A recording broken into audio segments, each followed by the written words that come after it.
crazy. Yes. Matter of fact, we gotta get a bomb real quick. Yo, let everybody know first off, because you know people want to know these things. Who produced that track? That's the G4 boys right there, man. Shout to them. Like I was telling you, they got 2 tracks on the album. Bananas. Them boys go in. So check for them. Any of y'all rappers out there. Yo, remember I'm saying this. G4 boys, man. They got next. So with this project you got, what was the whole process behind, you know, like the album? Like, you know what I mean? You know, like, I guess, you know, people come on albums and, you know, it's just like a story or it's like a moment in time. Like, what was the behind the scene? Like, what made this album become a reality? Like, what was some of the things, you know what I mean? I mean, just my different situations that I had to deal with in life, my trials and tribulations. Like, you know what I mean? To keep it honest with you, the album was supposed to be turned in and done last April. It was supposed to come out with, you know, certain things happened in my life where I feel like, you know, it was supposed to happen because it actually wasn't ready. So that gave me the, you know, the steam to make different and other records to put on the album, like, you know what I mean, to make it that much more better. Because God had a different plan for me. What ended up happening was I lost my mom in October through the cancer. Oh, so, you know, I made a few records about that whole situation. So that was definitely needed for the album to make the story that much more greater. Like, you know what I mean? So basically, just trials, man, tribulations. Like, basically, that's all that the album is about. Just putting your life in a record. Basically, yeah. The difference between me and these artists right here, like this out right now, is my album. It sounds like more of a late '90s era. Like, you know what I mean? That's what I try to focus on because that's what I think the industry is missing right now. Of course, you can't go backwards, but yeah, I try to, you know. So there's no stanky leg going on. Oh no, I don't do those. There's no all right. No disrespect to those dudes, but I don't do Hang it up. But you know what I'm saying? I mean, we talk about this all the time here, and you know, we have our debates about hip hop, and I think personally, one of the biggest problems in hip hop is that the authenticity, the real, the putting your life in the music is not, you know, it's not what it used to be. Like back in the day, like yo, you listen to let's say a Nas or Mobb Deep or whatever, and you feel like yo, you feel like you in Queensbridge, or you know, or whatever. You know, certain artists were able to bring you into their world. But with, you know, with MTV, with, you know, like playlists on radio stations, a lot of times artists would try to conform to make a record that they think will work on radio. Yeah. You know what I mean? You know, people scared to like really put their real life into these records because they scared of the outcome of what they think people gonna think about them. Like, you know what I mean? When that shouldn't even be the issue. Like, you know what I mean? Do you? And if you're not being accepted by these people, that's just them. Don't follow suit. Be a leader, man. We got way too many followers out here. That's the problem, man. You know what I mean? I remember back in the days, right? Groups like NWA, the Ghetto Boys, like they wasn't getting played on radio. You know what? They was like, you know what? Cool.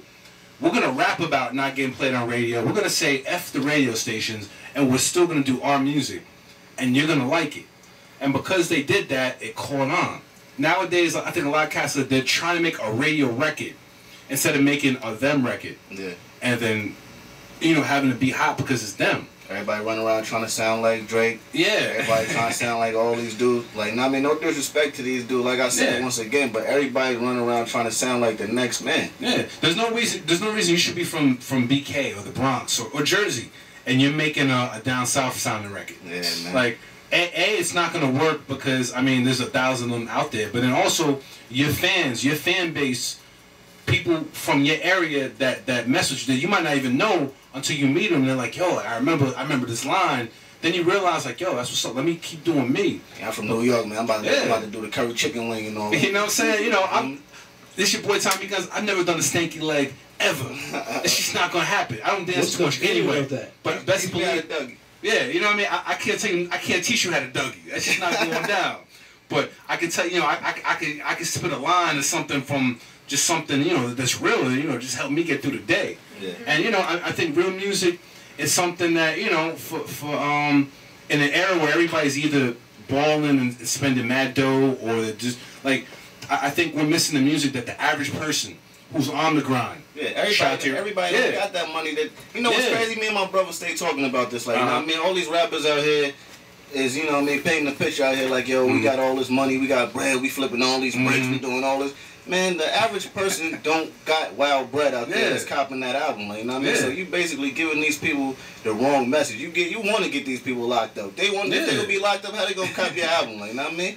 Stop fabricating these raps out here and tell these people some real shit that's going on. You know what I'm saying? And half the time, the artists that are talking about aren't doing it. Yeah. And then, you know what I mean? You know, but I'm saying, like, the average person who wakes up in the morning, they gotta go to work, or they got dreams, or they gotta do that daily 9 to 5. They need that music. Like, I always tell rappers, like, you know what I mean? Like, you know, in the summertime, you know what I mean? You know, you got the whip looking clean, you got that car wash, you need that soundtrack. So when you in the hood, you see some shorties, you need some pull up and holler at some shorties music. What I said, I definitely play that song. Well, you know what? You need some, you know what? I hate my job, but I gotta get this paper. I need some inspirational-ish. So when I'm in my work, you know what I mean? You know, I'm bumping to it.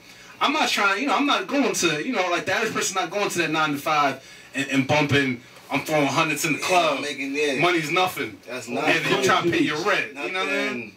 Nah, but like I said, don't get me wrong though. Like the whole thing with the and we're not specifically, you know, single-handedly pointing out no down south artists. Not at all. I'm making it be known. The thing with the down south cats is like, yo, I definitely love what they doing. That's their formula. Like, know what I mean? They making they found out a great formula what to do for them to pop. They making club music because that's what they do down there. They like going clubbing and they like making party music. Yeah. But everybody can't follow that same formula, especially the dudes up top.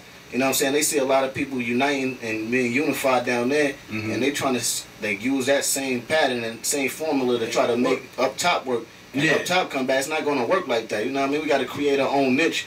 You know what I'm saying? Do what we got to do, man. You can't be out there forming these We Are the World records and all that. It's not going to pop, man. Yeah, you can't be selling coke to the hood in one record and then dancing in the next record. Not going to work. And then hanging out with Celine Dion on the remix. Like, you know what I'm saying? Like, you know, like, that's just not gonna work. Like, yo, if Lady Gaga's on your remix and you in the last record you was pumping Mad D in the hood, it's just not gonna work. Because it's the authenticity that's missing. Do you, man? You know what I mean? Yo, so for this album, you work with a lot of up and coming producers, and how do you feel about that? Because I mean, my thing is like this. Back in the day, before Swiss Beats was Swiss Beats, before Timbaland was Timbaland, like, there was some cats that's on the grind. Yeah. So what was your process as far as picking beats for your album? Like how did you pick the producers or pick the beats that ended up, you know, on your record?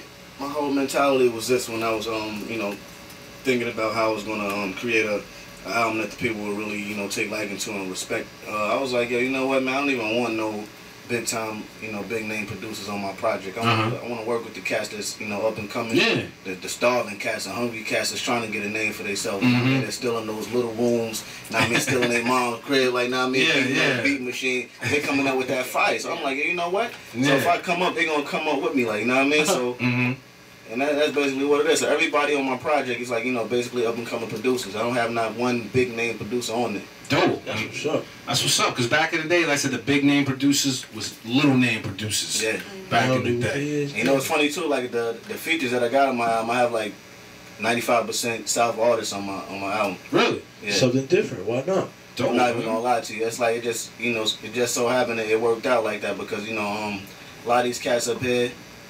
I mean, whatever the case be from the whole situation, you know what I mean? It's a lot of, you know, funniness going on, but those cats down there showed a lot of love. Like, you know what I mean? For instance, I got Lil Flip on the album.